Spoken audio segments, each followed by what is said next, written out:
Can you believe it's been 50 years since Jaws first burst onto the big screen? This film would change cinema forever.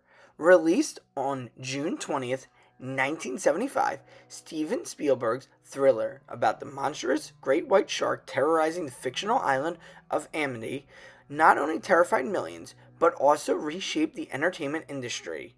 As Jaws celebrates its golden anniversary in 2025, it's worth reflecting on how much this film evolved from a risky project plagued by production woes to a cultural phenomenon that's still seen throughout the theme parks at Universal around the world, and it's become a cornerstone of Universal's portfolio.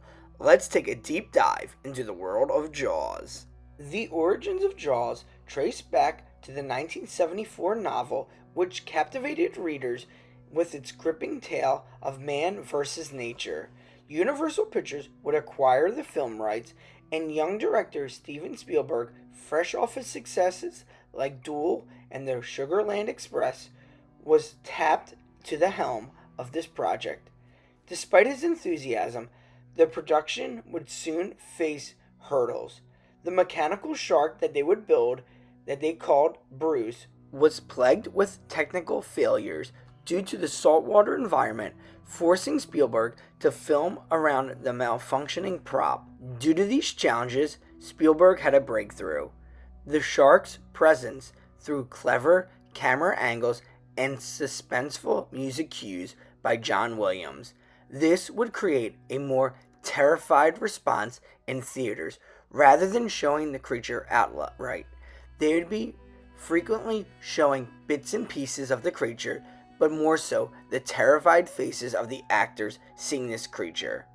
Filming on Martha's Vineyard presented additional challenges for the crew. From rough seas to a budget that was exploding, the cast and crew were fearful that the project was going off the rails. But when Jaws premiered, it didn't just open, it exploded.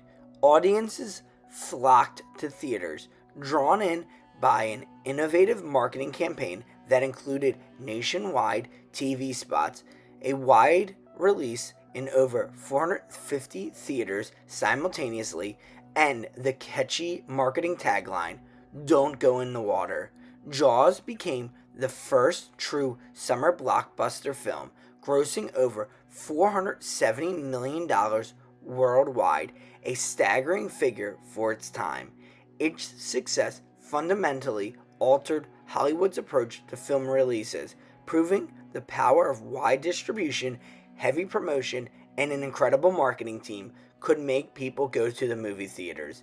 The term blockbuster itself became synonymous with the kind of big budget, event driven movies like Jaws. Studios rushed to replicate the formula.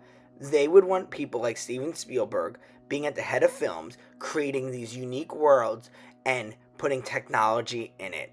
They wanted people in the theaters. They wanted to drive revenues through merchandising and partnerships. And Jaws was truly the first example of this for Universal. Not only was the film a success, but what a lot of people don't often talk about in movies is the score or the music. John Williams' score for this film truly made it what it was. It's what made it a success. It's what put fear in the audience's hearts, minds, and eyes when they heard the music in their ears of John Williams and a threatening shark coming their way. This created fear. This created a need to see this movie. John Williams was one of the main reasons behind the success of this film. But one of the other things that's really cool about Jaws is it didn't just change cinema, it changed culture.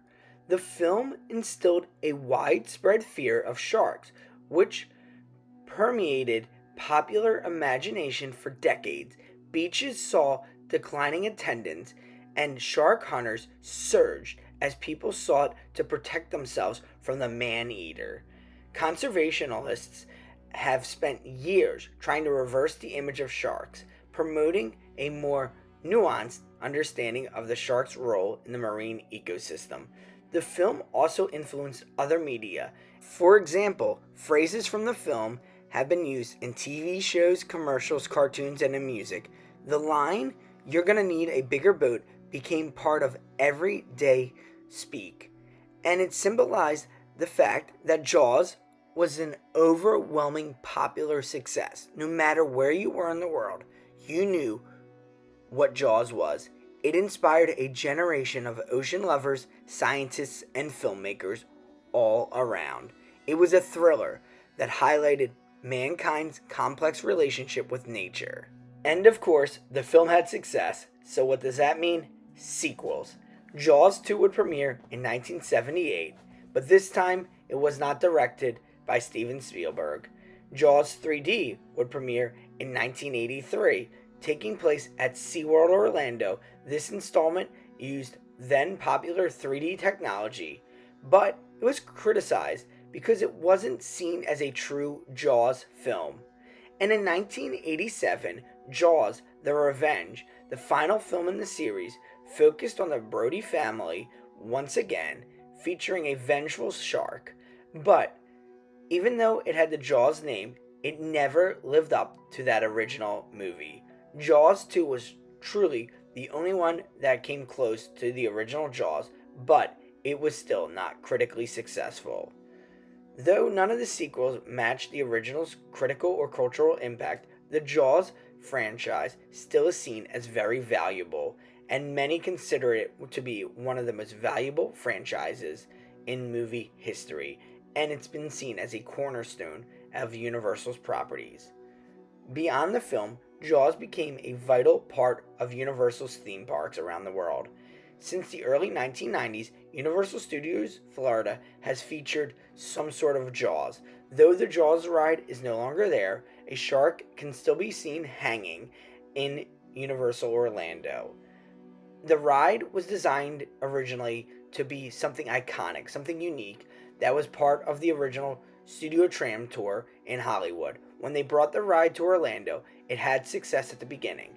However, they would run into the same technological issues that Steven Spielberg faced. And because of this, the Jaws ride in Orlando would close. Though you can still see Jaws if you go on the studio tour in the States in Universal Hollywood. And I must say, as someone who's been on it, it's a must do. They also still sell Jaws merchandise in all the Universal theme parks around the world. And with the 50th anniversary of Jaws, the merchandise and the events surrounding the characters have increased. To this day, Jaws is still iconic as ever. If you want a piece of Jaws love, go to the Universal theme parks and engage with the characters that are now playing those iconic Jaws characters. You will love it. Let us know in the comments below if you're a fan of Jaws. Did you see this movie when it first came out, or was it something that you fell in love with later in life? We'd love to hear from all of you, and thank you as always for watching. We appreciate you. Believable Truths.